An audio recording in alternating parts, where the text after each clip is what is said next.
What is up, wrestling fans? Welcome to a special Champsgiving edition of the Smark Out Moment Smack Talk podcast. We're going to be breaking down this year's tournament, recapping what happened, going through the bracket, talking about what we voted for, what we think other people should have voted for, how this all played out, and all the other kind of stuff we normally do with our tournament recaps. I'm your host, as always, Tony Mango. Joining me, as always, we've got Callum Wiggins. Got some bad news, Tony. We got Robert DeFelice. Next year, I'm rigging the votes. And we got Stephen Wago. Yo. No, no third thing to go with the winner of this one. We'll get into that in a little bit. But yeah, this is what we're going to be doing here. We're going to be breaking down what this year's tournament was all about, which if you did not take part in it, then I'm sure you haven't been tracking what's been going on. But the tournament this year was slightly different. Now, we've had a few Champsgiving tournaments, and we had a few that they weren't called Champsgiving at the time, but retroactively, they're basically the same tournament, so they're just kind of like old school Champsgiving. But we've done several of these who is the best whatever champion type tournaments. We've had like who is the best WWE champion, who is the best Intercontinental champion, I think was one of them, who is the best women's champion. And a running theme that we've found with these tournaments has been people just refuse to acknowledge whether or not it's their title reign. And I even put up on, I think it was last year's poll, a question asking people on every round, you do realize this is supposed to be just their championship run and not their whole status as a superstar, right? And people were like, I don't fucking care. Which defeated the purpose of the whole tournament. It's kind of like if you said, you know, who is the best baseball player of all time? And people were like, Michael Jordan. He was great at basketball. And then you're like, yeah, but it's baseball. And they go, I love Michael Jordan playing basketball. Space Jam's a great movie. And you're like, yeah, but baseball. And they go, he's got some great shoes. And you're like, God damn it. You know what I mean? It's kind of one of those deals. So we wanted to change it up a little bit this year and not make it just who is the best. Last year we did the best hardcore champion. If we would have done that, it would have been the same kind of results. People would have just been like, all right, who's the best European champion of all time? It's Chris Jericho. I love Chris Jericho. He was great when he was world champion. And you know, why bother? So we had a few ideas, and the one we settled on was, who is the best superstar to never have won a world championship in WWE? So that meant if they won a world title outside of WWE, they still could be a part of this tournament. It also meant that if they won any other championship in WWE, other than the 3 world titles that are recognized right now, which is the traditional WWE Championship, the Universal Championship, or the one that used to be the secondary one, the World Heavyweight Championship, the big gold belt. If they won any of those 3, couldn't be a part of it. If they didn't, no matter what they did in any other company, they could be a part of it. So, for example, somebody like Ron Simmons is in this tournament. He won the WCW championship, the NWA World Championship, whatever it was at the time. It was NWA, right? Or actually, it wasn't WCW. No, he was WCW champion. WCW? So he won that one, and Vader won that one, and Sting won that one, and so on and so forth. But they never won the WWE World Championship. So maybe there could have been an argument that it should have been just nobody won any world championship. But then when we start getting into the NWA, people have won that it doesn't really play the same as some of the other things. So we kept it to just the WWE one. We ended up doing the qualifying round as this multi-step sort of process where it was a poll on the Megamaniacs Facebook group. And then we did a dark cast where we were sorting out who should kind of round out the possible 32 that you should pick from. And then we did the qualifying round as well. So as we're going through this, we're going to give our thoughts. We want you to do the same in the comments section below. Obviously, if you're on a section of this whole listening to us on different platforms thing that doesn't have a comments, do the best thing possible, which is go over to YouTube, and while you're there, drop the comment, hit the like button, hit the applause button, hit the share button, hit the subscribe button, hit the bell button. Just don't hit that thumbs down button. Hit the join button as well. That's the equivalent of the Patreon. And if you want more tournaments like this and more of anything in particular, the Patreon is the best way to make sure that we get that stuff going. So check out patreon.com/smarkoutmoment. Plugs. slightly out of the way. We'll get back to them a little bit later on. I know everybody's waiting for those. But qualifying round here, we narrowed it down to 16. Now, one of the reasons why I didn't want to do a 32-man tournament was I wanted to kind of make sure that we got it done around Thanksgiving, and I was just sort of running out of time, and that was the way that it was. But I think that the 16 worked relatively okay. I don't think there was any kind of issues with that. The only problem was not 32 people could have been in the tournament technically, and there were a lot of people that I think deserved to be in the top 16 but couldn't vote for them. So I voted for some people that didn't make it in here. Is there anybody that you guys had voted for that didn't make it into the 16? I don't think so, because I think that you and I went over it together, and I think ours kind of matched up. You're pushing my memory quite a bit there. So Yeah, I mean, so I might have not. I might have to just double check that side of things, but it wouldn't surprise me if some of them would have been missed out, because I wasn't a huge fan of all the people that have gotten in. But there's probably somebody we're missing where we're going to be like, oh, yeah, that's obvious. But like, there's nobody that comes to mind straight away. Mm. Now, afterward, there was someone, I forget who it was. It was Dusty Rhodes. Somebody mentioned, they were like, oh, why isn't he in the qualifying round? And I'm like, oh, you know what? He probably should have been a part of the qualifying round. I wouldn't have voted for him anyway. But the setup of the whole thing, I thought we had a good enough list. And the ones that I voted for Bam Bam Bigelow, Davey Boy Smith, Goldust, Jake the Snake Roberts, Jeff Jarrett, Lex Luger, Ted DiBiase, Mr. Perfect, Owen Hart, Ravishing Rick Rude, Razor Ramon, Roddy Piper, Ryback, Vader, Wade Barrett, and William Regal. So the ones that I voted for that didn't make it in, unfortunately, I'm pretty sure it was Jeff Jarrett might not have made it in. Let me just double check when I'm going through this list. Yeah, Jeff Jarrett didn't make it in, and I don't think that Luger made it in. Yeah, Luger didn't make it in either. Ryback, I don't think had made it in. No, he didn't make it in. So what people had voted for instead, they put Sting in there, they put Mr. Kennedy in there, they put Matt Hardy in there. They didn't get my votes. And pretty sure that might have been it. Maybe Ron Simmons or so. But some people were voting for China, some people voted for Carlito. We ended up with a setup where it was pretty much like a heavy favorite towards some of the younger guys. Like Cody Rhodes had the third most amount of votes in the qualifying round. It was Wade Barrett, Owen Hart, and Cody Rhodes. And I feel like that's something that speaks to AEW fans right now.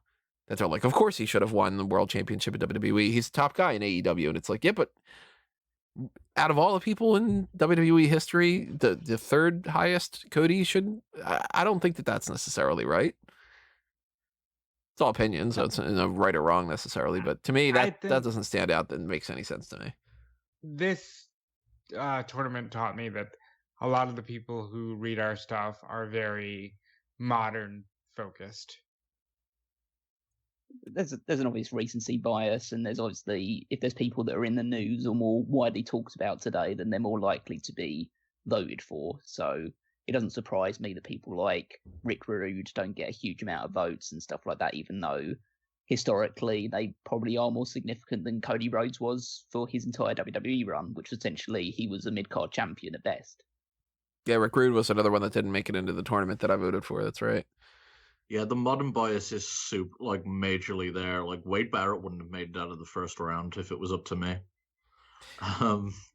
It's shocking. There was also a thing that happened with John Morrison, Bobby Lashley, MVP, R-Truth, and Shelton Benjamin, where after they were in the qualifying round, I was just like, you know what? It doesn't make any sense to have them in here. They are still a part of the roster. They can win it tomorrow. So I took them out, but they were winning for a while. Like John Morrison got 42 votes before I took them off the list. So he got more votes than Vader. He got more votes than Rick Rude, more than Luger, more than DiBiase. So that was like, what the hell? That's definitely a recency bias, and that's something to take into account for, I guess, pretty much any tournament at this point. Because we've seen a little bit of that with the Sexiest Superstars tournament, too. Wasn't necessarily the case with some of the other, like, Champsgiving ones, where people would just go, like, oh, Stone Cold's my favorite, I'm going to vote for him. But then again, pretty sure that we had some kind of a scenario one time where it was, like, CM Punk had beaten out, like, Hulk Hogan on something that was weird or whatever as, like, the greatest WWE champion of all time because he was, like, champion and everybody was voted for him.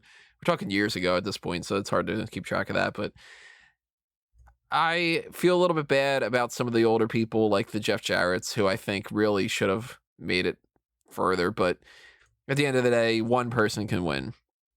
And I think Jeff Jarrett's one of the ones they got right. Dude was terrible in WWE.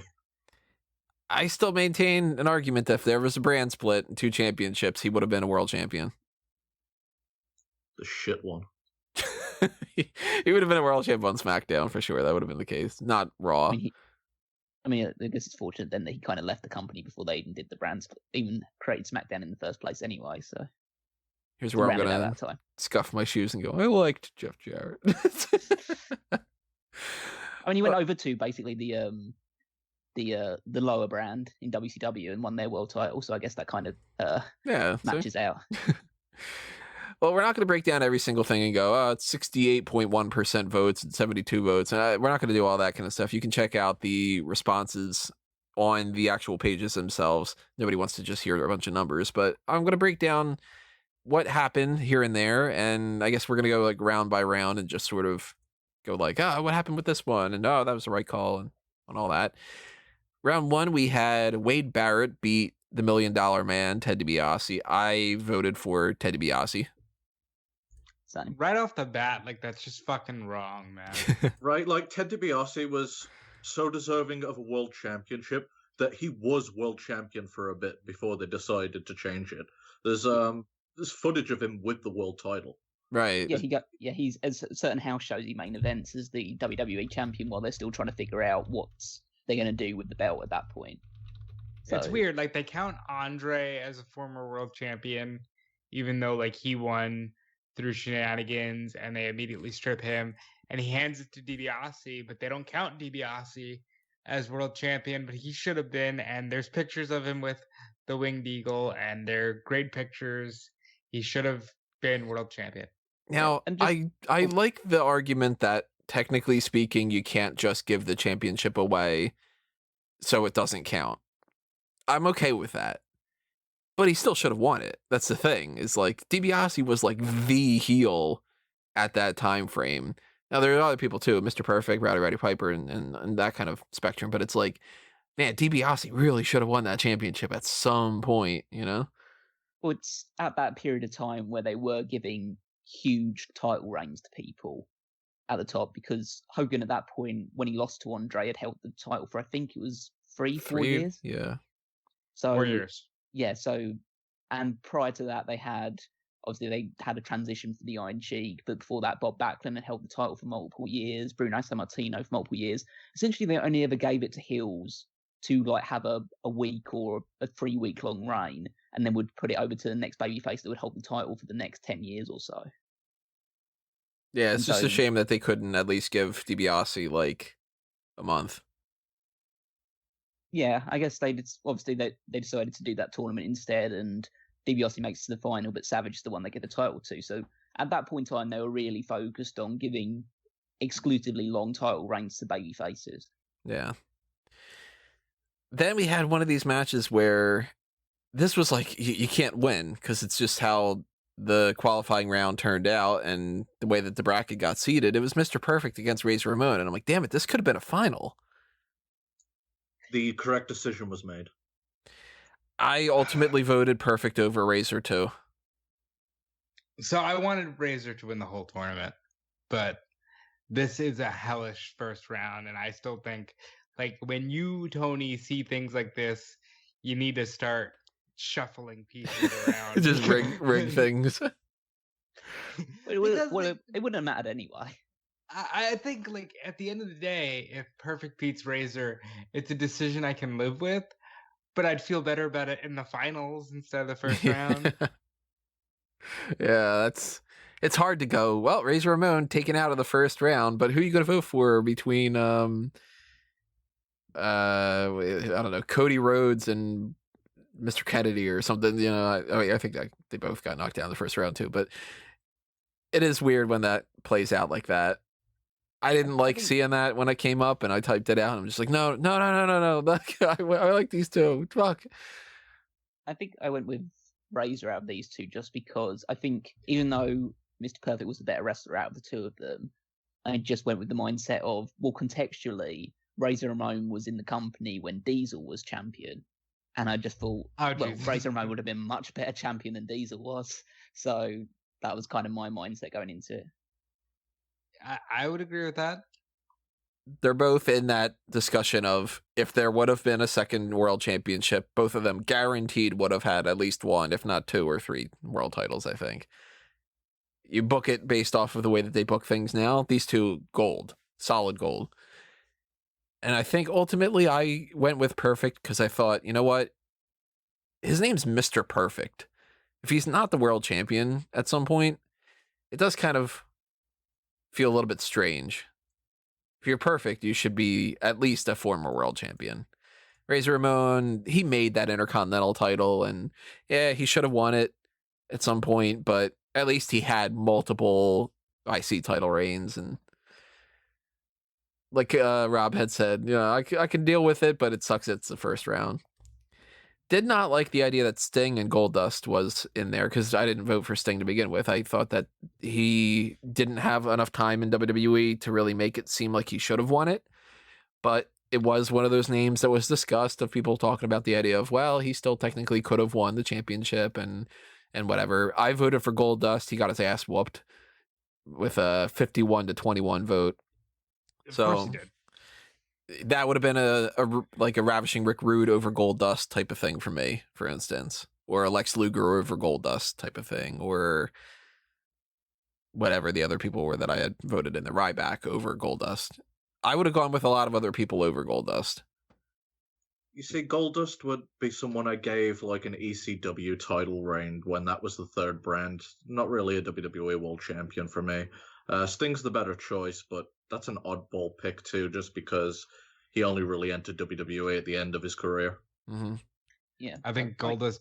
Go ahead, Cal. I was gonna say, well, at least Sting has over on Goldust that he got a WWE Championship match on pay-per-view. So really, Sting is the only one that could realistically become WWE Champion out of the two of them because Goldust never really got his shot. And I think the Goldust in WWE prior to his final run, when he was like a tag team with Cody and doing good stuff then, just didn't have the wrestling ability to be a world champion.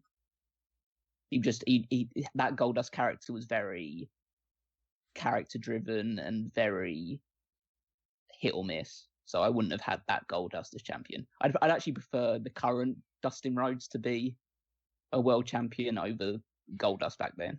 Yeah.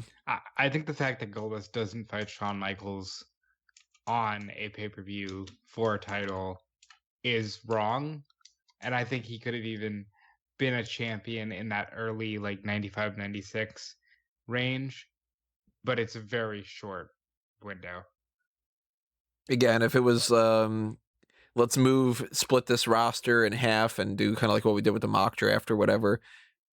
Imagine a scenario where Razor Ramon is the top guy on, well, you probably would do what we had done, which was we'd split Brett and Sean for the two, and then we had like Razor and Diesel split, and we had, that kind of thing.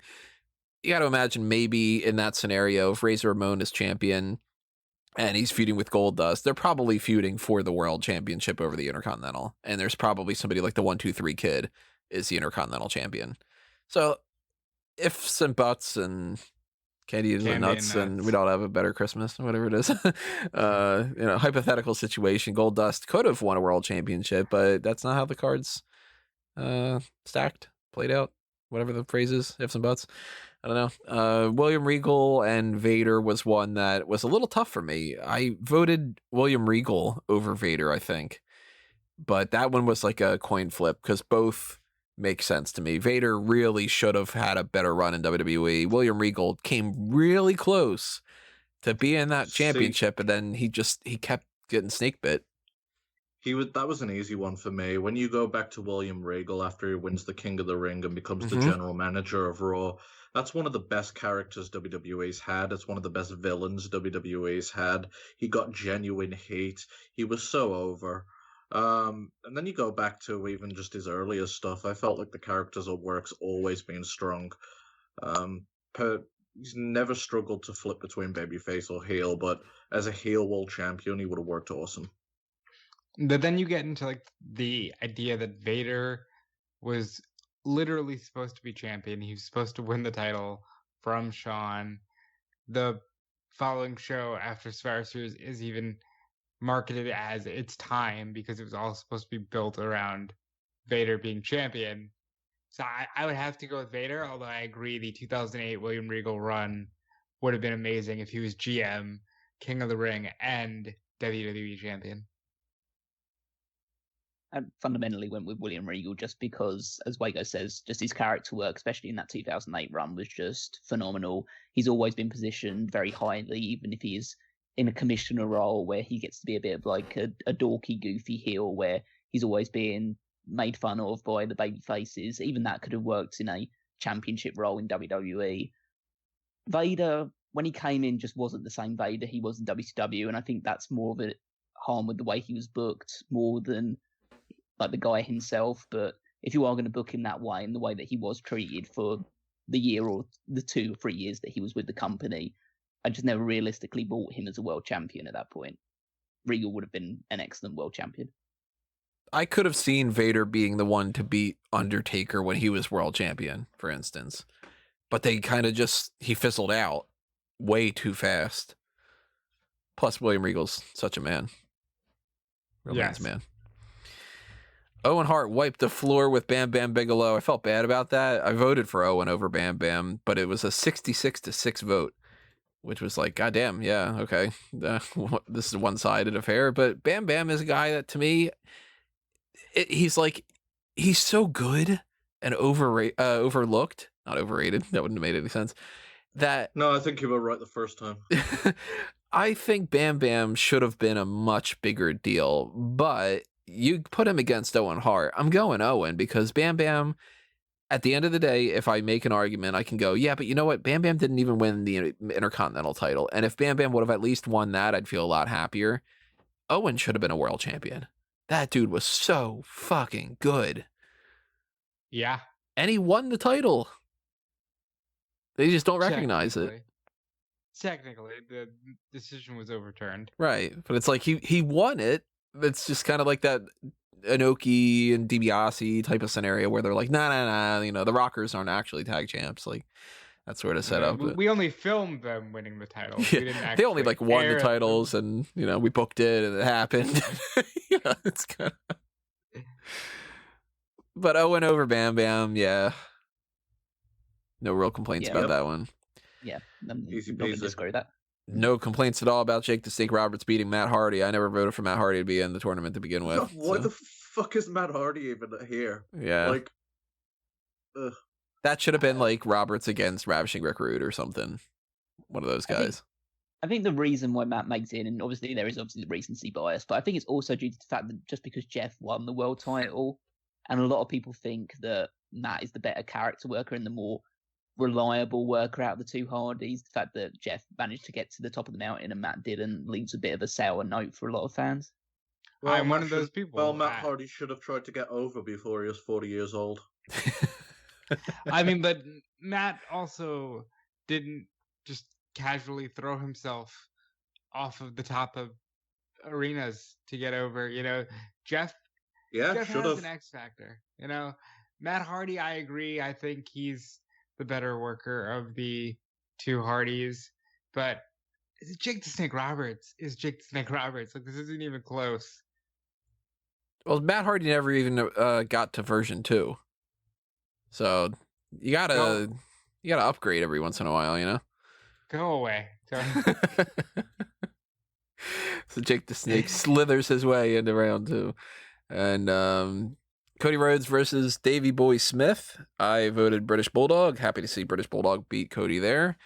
Not to crap on Cody or something. I think that Cody could have potentially been a world champion in WWE, but he is doing that world championship stuff now, as opposed to when he left. I mean, he was a guy that they could have given the belt to, and I would have been like, all right, cool, yeah, you're giving it to a new guy. This is cool. But it didn't feel like he needed to win, and they were just ignoring him. Whereas Davey Boy Smith, to a certain extent, it was like, all right, yeah, again, if you would have had a brand split or whatever, British Bulldog would have been a world champion, maybe for like one reign, maybe not necessarily the longest, but I buy him as a former world champion more than Cody at that point.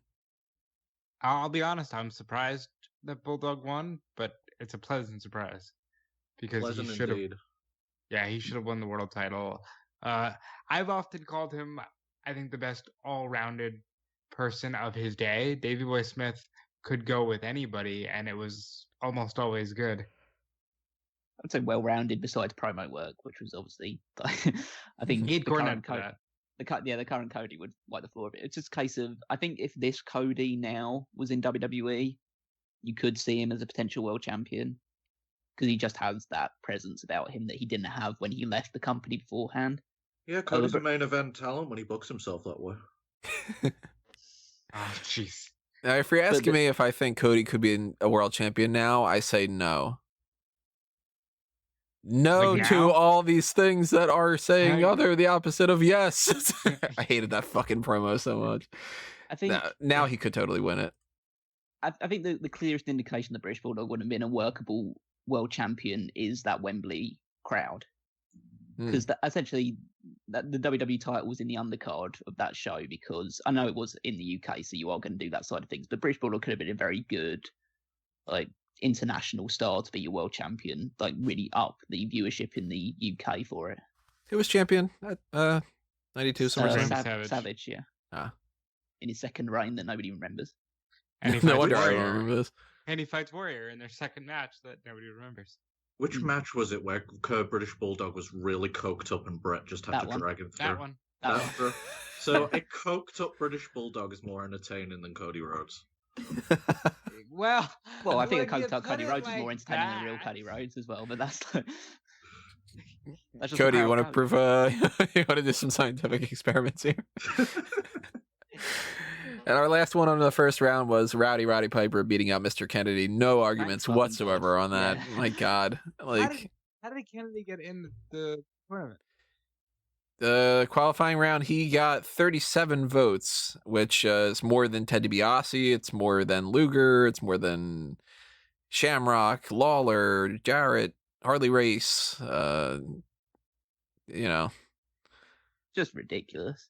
Like, unless they made him Vince McMahon's son, there's no, way that he should be world champion. I mean, obviously there is the irony that he was Mr. Money in the Bank.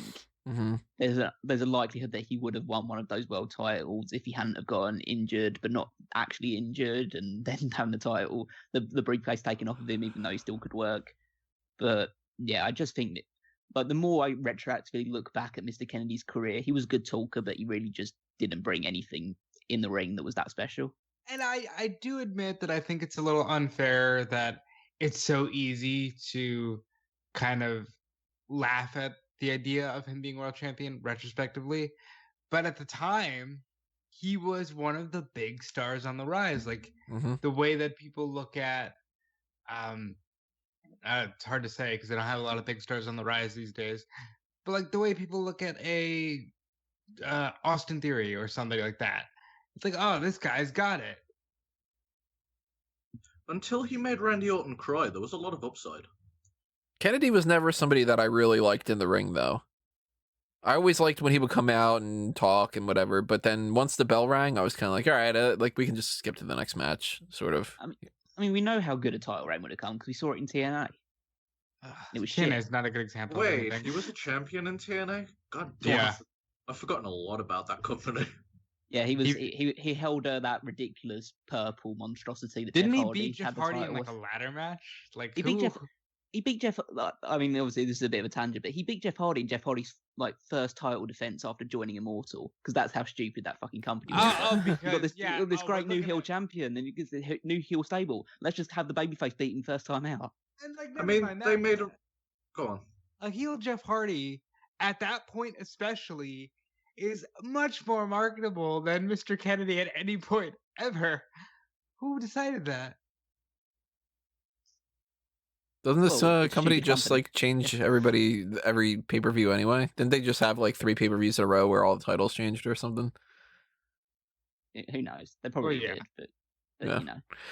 Yeah, Kennedy was not my qualifying round guy. Liked him at the time, but in retrospect, it's very much like, okay, yeah, he didn't win the title because he wasn't supposed to win the title, that sort of thing. But that led us into round 2. Wade Barrett beats Mr. Perfect. Did not agree with that one. More ridiculous decisions. Now, I fully agree, by the way. Like, I think that Wade Barrett should have been a world champion. I've made this argument before. I think he should have fought Undertaker at WrestleMania. I think he should have been a world champion when he was controlling Nexus. I definitely think Wade Barrett should have been a world champion. He got one of my qualifying votes. But you put him up against Mr. Perfect, and it's like, oh, well, Mr. Perfect then, you know? Like, I don't agree that the Wade Barrett that was in Nexus should have been world champion. He was way too green, and when I go and look back on him, a lot of his stuff is cringy. But the Wade Barrett that was Intercontinental Champion, yeah, definitely. Bad News Barrett was fucking great. But he should not have beaten Mr. Perfect in this tournament. No way, no how. Mr. Perfect should be like one of the finalists. Mm-hmm. Yeah, it's just like I say. Like I agree that Wade Barrett should have won the title at some point. Even if he was like super green when running the Nexus, that didn't stop them giving the title to Sheamus at one point. Or Kali. So it's like, so Wade Barrett in that sort of environment should have definitely been a world champion, but for some reason they didn't give it to it. I was so convinced that Wade Barrett was going to be the first British world champion. Yeah, and that was just taken away from me. Obviously, Drew McIntyre. You had to wait another 10 years. Jesus, I'm sorry. And he's not even English. That's even like worse about it as well. He's the first Scottish world champion. Great. Yeah, that's awful. I feel bad for you guys, but Wade Barrett should have been world champion in 2010. Whether it was before the whole we got Cena in the Nexus, or even after that, they should have managed to do John Cena, Wade Barrett, WrestleMania, the end of the Nexus, after building it for a whole 6 to 8 months or whatever it was.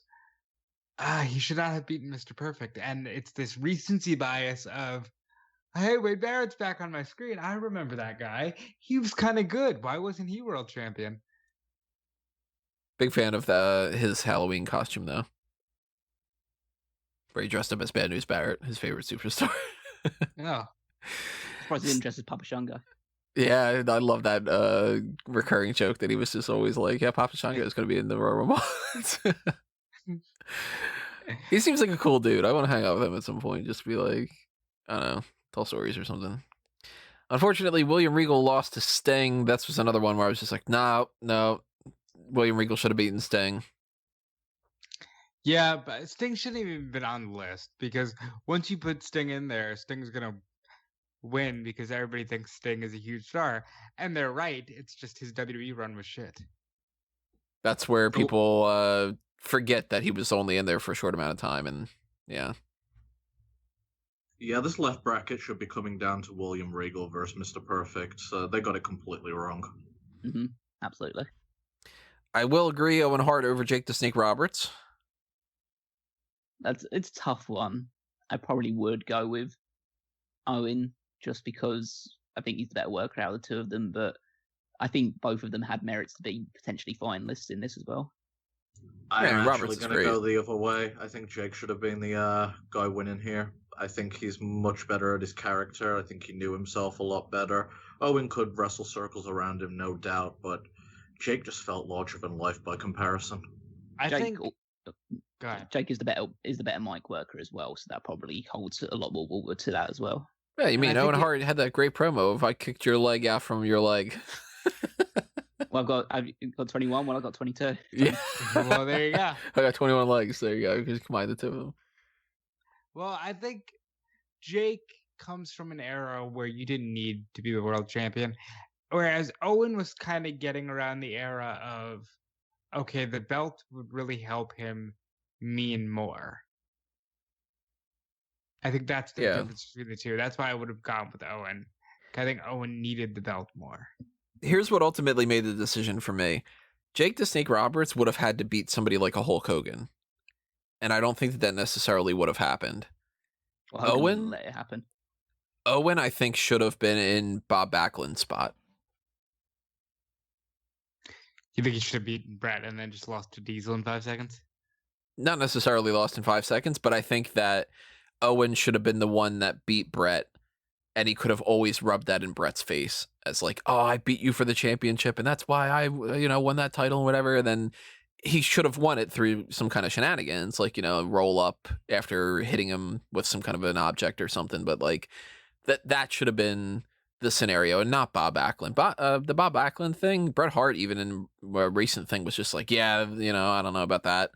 There's merits to it and stuff, but you got to figure also if Owen Hart would have been in that match instead of Bob Backlund, we would have saved like 2 hours worth of our time of, come on, Mom, throw in the towel, Mom, and all this, because that went on for fucking ever. But that's one of the best, that's a great moment in their rivalry. Now, granted, did it go on too long? Sure. But at the time, people had not seen anything like that. I think, in the benefit of hindsight, I think it would have been a lot cooler if Owen had Brett, where he did something to him, like he hit him over the head with some kind of an object or whatever, brass knuckles, whatever it might have been. Who cares? Doesn't matter. Point being, like, he flat out cheated, and that's why Brett is in a sharpshooter at the moment. And Owen is the one in the ring yelling at Martha and Stu, being like, he's knocked out. Like, I'm not going to let go. You have to throw in the towel, Mom and Dad. Don't make me do this to my brother. As if he's like, he doesn't really want to do that to his brother. And then, of course, after they do it, he's just like, ha ha ha, I fucking beat him. Like, I think that would have been fucking brilliant. Owen all the way for me. I love Owen.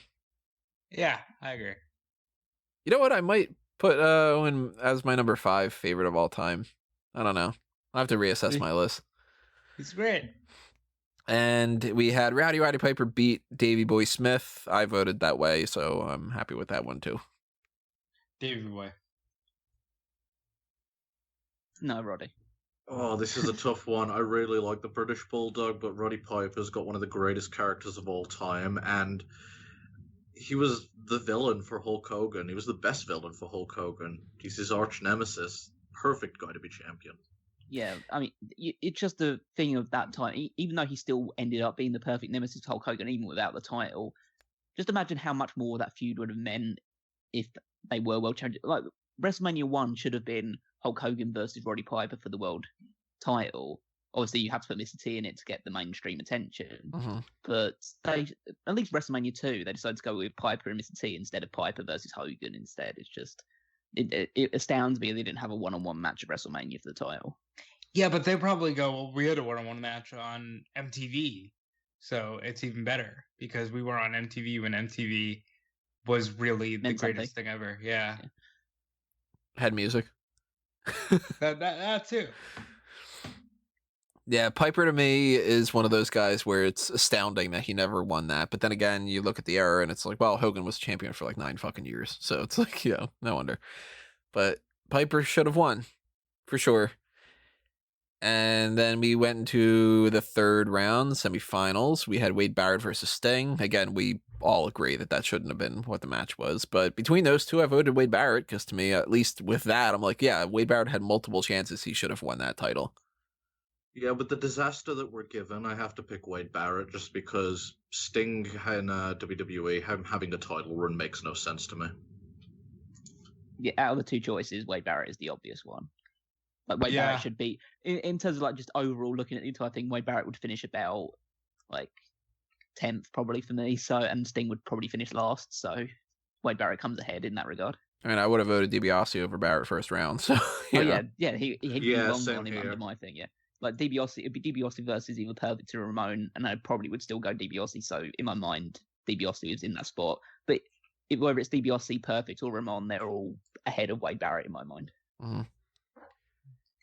If it had been Perfect versus Regal, who you guys would have gone with? I would have gone with Perfect. Regal. I would have gone Regal. Perfect. Maybe that's a bit of a bias thing, but like I still think Regal was a better character. The two Americans are going for the American. The two Brits are going for the Brit. I feel like Perfect could have actually been a WrestleMania opponent for Hogan. Mm-hmm. Like, imagine just this guy. Let's say he wins the belt at SummerSlam, and then he's just a fucking narcissist for months going into Mania, and Hogan beats him to prove nobody's perfect, bro. You know, like, it's easy. Yeah. But it would have been a great WrestleMania match. But if Regal managed to keep it together, we wouldn't have had to have been subjected to that Triple H Randy Orton match at WrestleMania. Now, you know damn well that they would have figured out a way, especially with all the pay-per-views that they have in modern times, to still make it Randy Orton Triple H. Yeah, he probably just would have lost the belt to Triple H, and then, Triple H would have been the savior to beat William Regal and take back control of Raw. And Triple H would love to do a match with William Regal on a main event level because they have that mental relationship too. Mm-hmm. Oh, and he would have loved it. I think he's probably the guy going, hey, let me just work with Regal, One of Regal's greatest ever promos is the one after Triple H beats up Eugene. And Regal has always been a heel, like basically his entire WWE run. And he goes out after Triple H, essentially just saying that he's going to fight him with every bit of vim and vigor in his body. And it's like he just immediately turns babyface in one promo. And I mean, like, if you watch that promo, you're just like, oh God, I really want to see this match, even though that they'd both been decided heels for years at that point. And so I think it really would have worked having those two as a feud with each other. But unfortunately, Regal couldn't control his urges. Yeah. He besmirched his chances. With injuries and with substance abuse problems, that just like it's like that little thing where people like dangle a little like a dollar bill and a string and a fishing line, that kind of thing. It's just like you almost got it.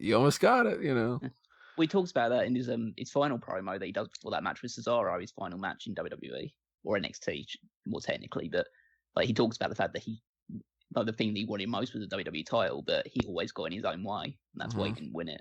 So, again, somebody who should have been and probably was booked to be WWE champion at one point, just never realised it. It would have been great. And we also had Owen Hart versus Roddy Piper. This one was tough for me. Again, for me, like, this is a no-brainer because Piper's character works better on the I never had a belt, but I never needed one because I was always, too tough for Hogan anyway. He never pinned my shoulders, which is a fact. Hogan never actually pins Piper, and I think it just works better that way. So I go Owen Hart again. This was a no-brainer for me in the other way. Yeah, same here. It's like Roddy Piper's a way bigger character, larger than life, was way more over. Owen Hart needing a belt to be considered the man is a detriment to why he should be champion, not a reason. Yeah, I kind of go with the idea that I know obviously Tony's talked about the fact that if there were two world champions, then yeah, sure, Owen Hart would be world champion. Roddy Piper should have been world champion when there was one world title. Yeah, I think that's how that's big of a story is. I think I ended up going with Piper on this one for the same kind of reason of like, if I can realistically see Roddy Piper beating Hulk Hogan during the peak of Hulk Hogan, whereas I have to kind of justify Owen wins to boost himself up, then ultimately I think I ended up going with Piper. But Owen won. It was very close. It was 36-30. So not like some blowout like Owen versus Bam Bam or something. And that led to the final, which was Wade Barrett versus Owen Hart. And this was a 2-vote difference in favor of Wade Barrett, which I voted for Owen. Atrocious. A failure. Egregious. This Champsgiving thing just never seems to work out. I'm almost sad that I came up with the name now. Yeah, it's all your fault, Callum. Yeah, I've ruined this entire thing. It's just, again, you come down to those two, and it's like, well, this shouldn't be the final in the first place anyway. And now the two of them, I probably would go with Owen over Wade as well, so they don't even get the final right. So, yeah, it's just a very problematic ending. the tournament was a disaster before it even really got going, so it is what it is. Out of the two of them, Owen Hart would be the pick for me, but damn. It's a shame that we've done, I think, like 6 of these in some variation at some point, and each one We've of them. never been happy with the winner, or at least something happening during this entire thing. I will say, I think this has been the best format. It just once again shows that the people voting, their mentality towards wrestling is so off base from what mine is that Yeah, I go can't back get watching behind history. Go back to WWE Network. Go back to like the 1980s or 1990s and learn yourself up a little bit. Yeah, like this is it's kind of scared me. Like this is making me think, do all of the people that read this website just have like a base of the last decade and whatever little nuggets WWE throws at you every now and again? I'd be surprised because in fact the WWE's demographic skews towards like 15, 60-year-olds. It's like people are watching this that again probably aren't even watching WWE nowadays. I mean, I don't get it, but everybody on this bracket was deserving. I just don't think Wade Barrett was the winner. Yeah, I mean, I am a big fan of Wade Barrett. I do think he should have won a world championship. So it's not like this was like Matt Hardy, where I would have been like, oh my God, come on. Like, you know, but there are many people I would have picked over Wade. I would have gone, well, I did go Owen over him. DiBiase, Piper, Perfect, Razor Ramon, you know. You think if we did this last year when he wasn't a commentator and recently like in the eye of fans that people would have voted this way? I think he would have gotten knocked out somewhere along the line because it was close. I mean, it's 2 vote difference between him and Owen. It probably, at the very least, would have gone to Owen then. I still think he would have gotten pushed quite far in the tournament. Maybe not won it, but he would have been pushed quite far because I think the Wade Barrett one leaves a bit of a sour taste in a lot of people's mouth, just because in a lot of people's eyes, whether it's right or wrong, the only reason he's not world champion is because John Cena buried the Nexus. But again, if people did their research, you would look and see, well, the only reason DiBiase's not champion is because Hogan was like, that doesn't work for me, brother. The only reason, Razor never got a shot is because they were thinking, oh, it's got to be Luger has to be the guy. Like, they all had that same, they were buried somewhere along the way. So I just don't think Wade Barrett is like the guy, the martyr that's like, oh, you should have been the champion. Yes, he should have. But if we really are honest with ourselves, he would have been the champion at a time where The Miz was the world champion. And you guys have been very outspoken about what you think about The Miz as a world champion. The Miz deserved the world title when he got it, and he deserves it again, goddammit. Yeah. I agree. Absolutely nothing to do with the fantasy league teams right now. Well, maybe Callum is more outspoken about the way the Miz is booked as world champion. Oh, he's a dog. He should never be world champion. You're a dog. There's a difference between the idea of that brand split era. I shouldn't be world champion either, Wago. Yeah, that's true. You shouldn't. I'd vote for Matt Hardy over you. But yeah, I mean, that's a real vote of confidence in Matt Hardy there. I am slightly less deserving of being world champion than Matt Hardy. To be fair, I didn't say slightly. I said that. I'm just making myself feel better. Yeah. I still like you better than most of the guys on 205 Live. No, that's a shame. But this is war. Yeah, I think that ultimately maybe some people didn't approach this the way that I approached it, and I think that probably everybody else here on this panel did, where I looked at this as, okay, you can give one world title to somebody who isn't going to be in the history of the company. And then almost like if you had everybody sitting there waiting in like a waiting room and you got to call one of their names, that's where I put more weight to it than just being like, I like Wade Barrett over this guy kind of a thing. I think that that's the big problem with the Champsgiving tournament is people are voting based off of who do you like better between these two people rather than necessarily who do you think such and such. So it's more like, because it's easy with like the Sexy Superstars tournament, because that is basically who do you like. Although we've seen in the past where people have been like, oh, I voted for Natalia over Zelina Vega because Natalia's the better wrestler. And it's like, yeah, but which one's the more attractive one? That's the point. So there's a disconnect with voting. I mean, we could talk about the election, you know. Well, there's always going to be a bias towards, hey, I just like this guy. Never mind what it's supposed to be about. Right. That's what happens with political elections, too. People are like, that person says the things that I like. And you're like, well, what about their policies? And they're like, I don't fucking know. You're like, that's what you're voting. You know? This is why democracy doesn't work. Yeah, you guys could have put anyone up against William Regal, and I would have just voted for Regal. Just how it works sometimes.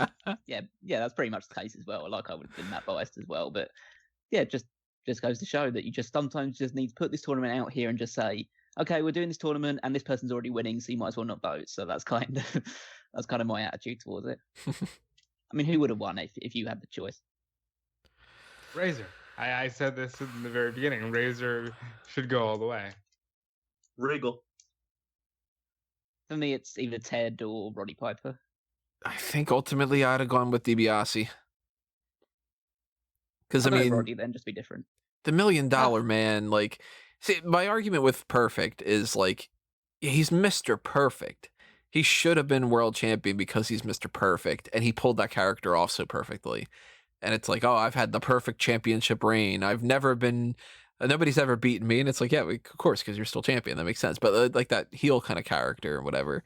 And like Ramon, really big fan of him. And Piper, really big fan of him and everything. But I ultimately feel like DiBiase had that belt in his hands. And he could have paid off somebody to lose it. He could have paid to just buy the championship, and that could have gotten him a lot of heat. So then the real world champion comes and beats him and whatever. There's so many ways to get around it. He even created his own belt because of the fact that he didn't end up having that recognized.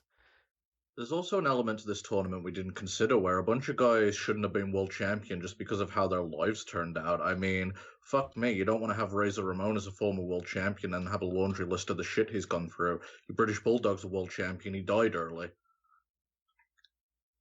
Yeah, just like another tragedy in pro wrestling. There's a bunch of these guys that shouldn't have been world champion for real reasons.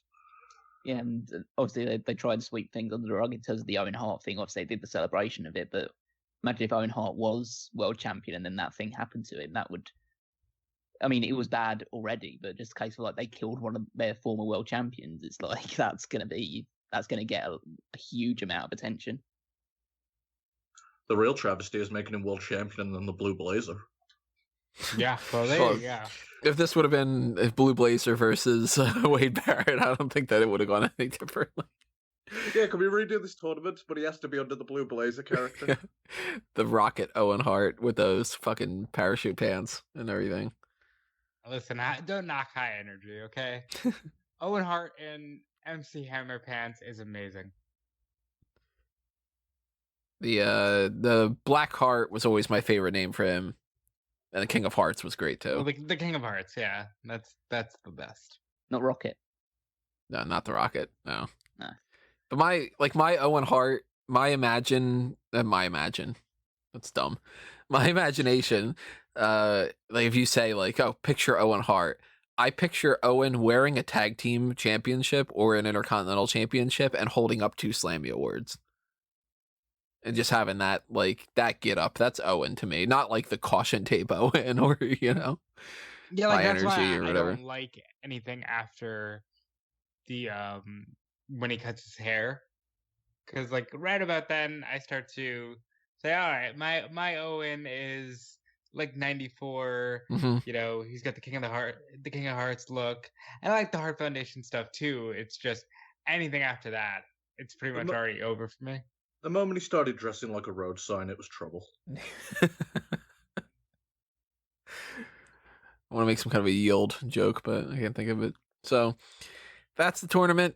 I don't know what we're going to do for next year. I do think that it's worth playing around a little bit and not just going back to doing another who's the best world champion or whatever type of thing.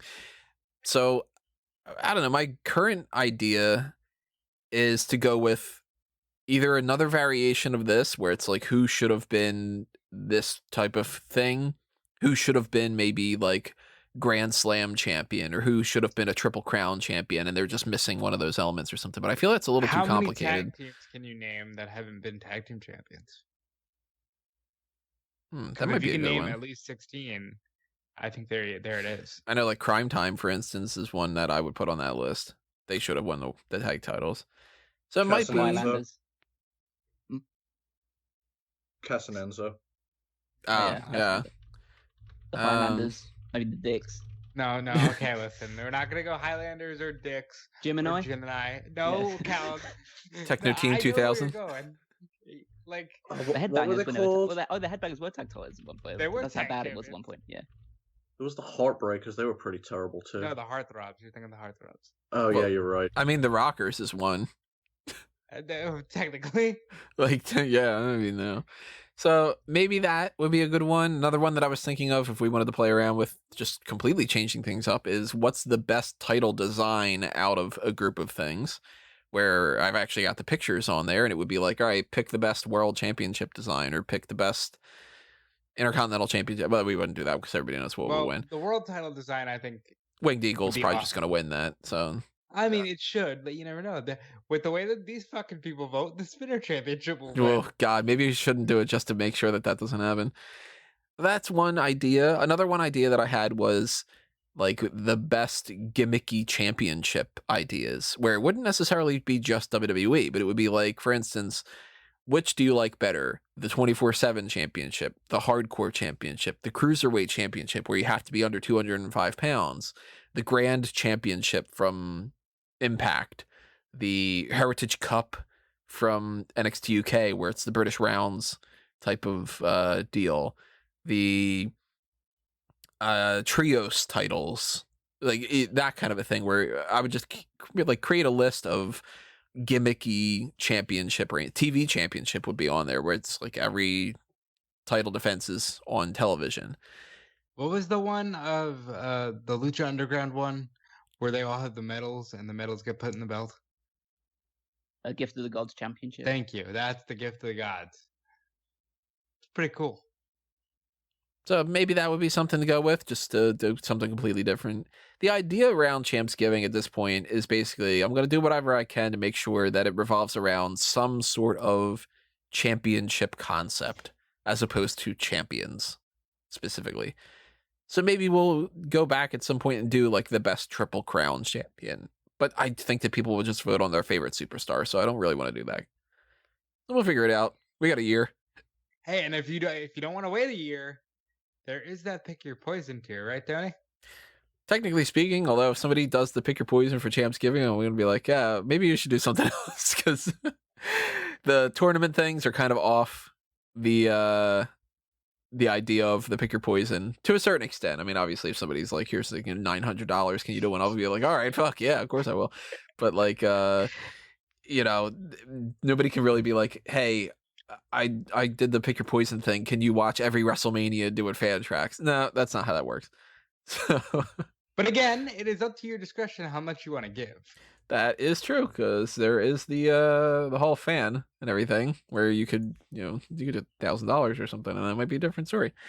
But $1 is something that if everybody did that, that'd be fantastic. That's just a way to kind of wrap things up with the Patreon stuff. Go ahead and check that out if you do want to see us do more things like this, or more oddball concepts, or if you just can't get enough of these kind of things and we're not doing the tournament, there are variations of this. We can do more Mount Rushmore type things revolving around championships. We can do more top rope lists about champions. And, we could do like a top 10 top rope list of Grand Slam champions of all time. Or we can do the top 10 tag teams that never won the tag team titles. Or, there are variations to do this. It's not like this is set in stone. So check out the Patreon. Do the same thing for the Fanboys Anonymous stuff. If you want more Fanboys content, go to fanboysanonymous.com for everything that's happening over there. Check out the merchandise shops, TeePublic and Redbubble. They're all on sale right now for the whole Black Friday and Christmas and holiday season and everything. So check out all those designs, all those products. You can slap those designs on. Do that for a mango tree or a mango teas.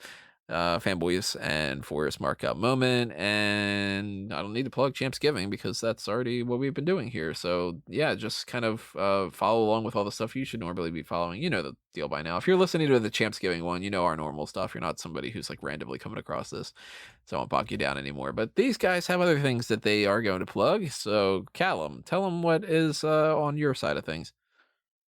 Well, coming up soon will be the next edition of the Paul Heyman SmackDown podcast. If you've been checking out, obviously, I don't know whether it's coming out before or after this, one or the other. You'll definitely be able to hear it soon. And that is the episode where we'll be talking about the Big Show defending the WWE Championship against the Fabulous Moolah of all people on an episode of SmackDown, as well as a WWE Tag Team title match between Kurt Angle and Chris Benoit and Los Guerreros. So make sure you check out that one and check out next week's one as well, where we start the build towards Armageddon with an epic Fatal 4-Way elimination match to determine the number one contender for the WWE Championship. Other than that, make sure you check out all the Fantasy League stuff, all the stuff on smarkoutmoment.com. The Power Rankings is my weekly contribution, but make sure you check out all the other weekly articles as well. And follow me on Twitter at WeeklyMeister14. Yeah, you can follow me on Twitter at DudeFelice. Check out everything I'm doing over on Fightful. I'm on News Currently over there. Check out what I'm doing during the week for WrestleZone, and just continue supporting Smark Out Moment.